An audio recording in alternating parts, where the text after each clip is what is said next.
En fait, non.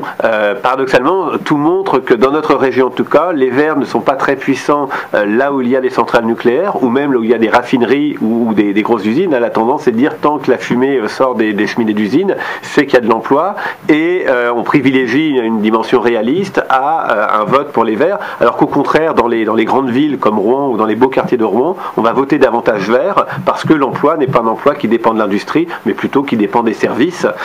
Et donc, du coup, il y a plutôt un rapport inverse et on n'a pas un survote écologiste autour des centrales nucléaires, par exemple. Donc, du coup, c'est pas forcément une circonscription qui est très facile pour les Verts. Là, on sait aussi que la grosse rivalité, au moins dans la région, elle se situe entre les Verts et le PC,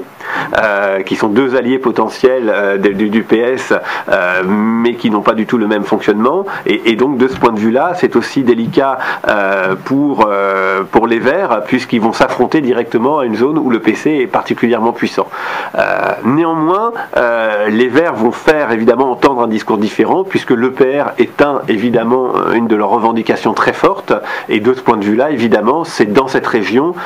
que des alliances seront parmi les plus difficiles, puisque en quelque sorte le PS devra faire une sorte de consensus impossible entre d'un côté le PC qui est plutôt favorable au nucléaire et les Verts qui y sont résolument opposés.